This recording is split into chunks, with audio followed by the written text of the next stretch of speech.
Welcome to Job Tips, the career development channel.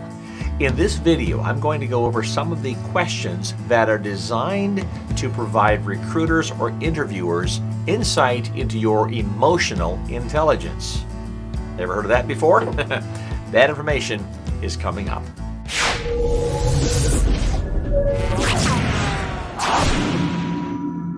Some of the questions in the more challenging interviews have to do with emotional intelligence. It tells a lot about you to a recruiter or an interviewer regarding some of the insights about how you think, how you react emotionally, how intelligent you are emotionally. You'll find out what I mean about that in just a few moments.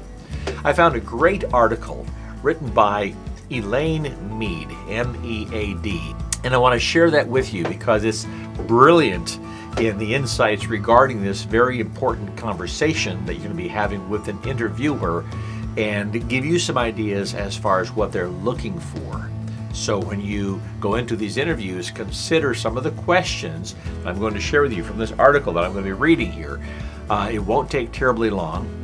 Bear with me because it's really good information, and I've got some great bonuses at the very end of this video. And while I'm sharing this with you, share in the comments below if you've ever had emotional intelligence kind of questions brought up during interviews that really stumped you, and what did you learn from it?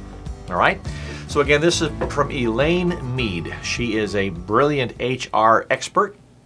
And she writes the following: you'd be hard-pressed to find anyone who would say they love attending interviews. And isn't that the truth? And by the way, I'm going to put these fancy, smart-looking glasses on so I can see better.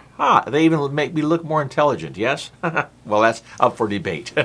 Let's go back. She writes, no matter who you are or how experienced you might be, interviews tend to be sending nerves rumbling. Basic questions around our skills and experience are generally easier to answer, but what about the questions like, how good are you at asking for help?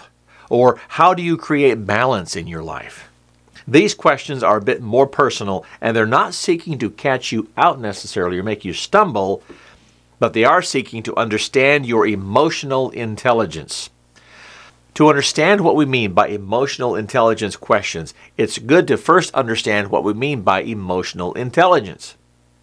A popular definition comes from the leading researchers who first coined the term, and they wrote, emotional intelligence includes the ability to engage in sophisticated information processing about one's own and others' emotions, and the ability to use this information as a guide to thinking and behavior.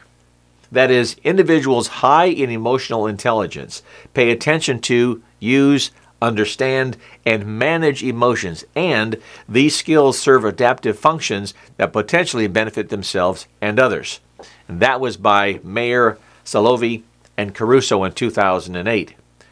She then further wrote, Salovey and Mayer in 1990 are accredited with first developing the concept of emotional intelligence.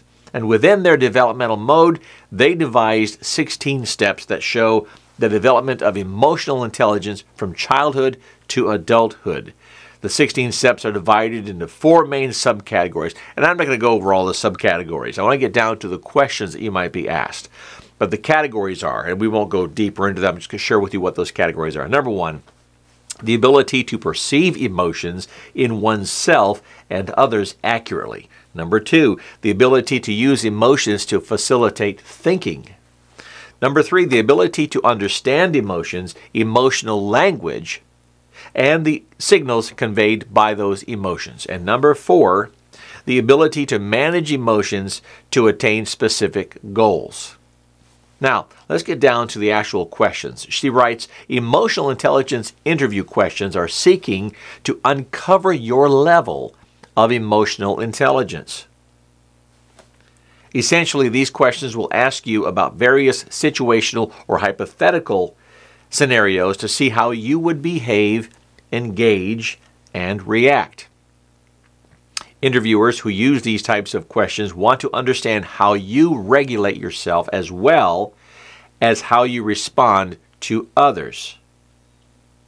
It's important to know that As of yet, there is no validated psychometric test for emotional intelligence. And when it comes to these questions, there aren't any hard, wrong, or right answers. Remember, this is me now.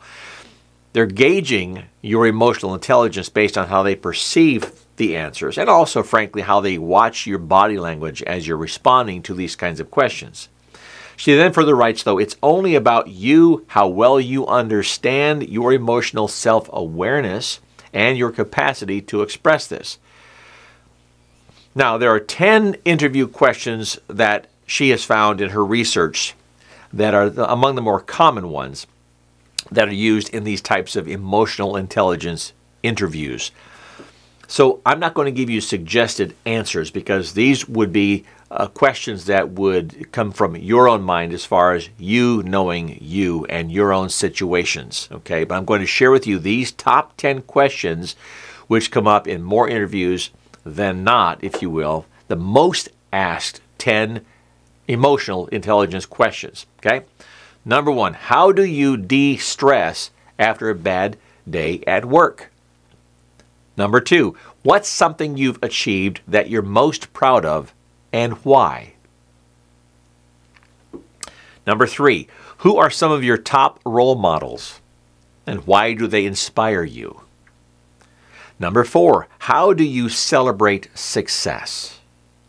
Number 5, how do you respond when a coworker challenges you? Number 6, have you ever had to change your behavior, either at work or home? And if so, why did you have to change, and how did you change? Number 7, how do you recover from failure? Number 8, when have you felt demotivated, and what did you do to overcome this? Number 9, how would some of your closest friends describe you? Now remember, I will say in this question, be painfully honest, because in the background check, if they do proceed further to consider hiring you, if they do contact some of your friends, make sure that your answers that you give in the interview are congruent with the truth so that when your friends answer, there isn't this conflict. Okay? And number 10, what kind of behavior makes you angry or annoyed? She then writes, as mentioned with these types of questions, there are no real right or wrong answers, but your answers can have a lot of impact on what the interviewer will think of you and your suitability for the role or opportunity at hand. Now, I've got 4 bonuses, actually 5 bonus questions that kind of fall in the next tier down of questions that you might be asked. So write these questions down and think about answers. In fact, write answers to those questions and just kind of review them on a fairly regular basis leading up to the interview. So if these questions or similar questions like these are asked, you have answers on the ready in your arsenal of information to provide. So the bonus that I mentioned earlier are these 5. Number 1, tell me about a time when your mood had an impact on your work, and this could be positive or negative in terms of the impact on your work. Number 2, describe an example of when you have had to be confrontational to achieve results.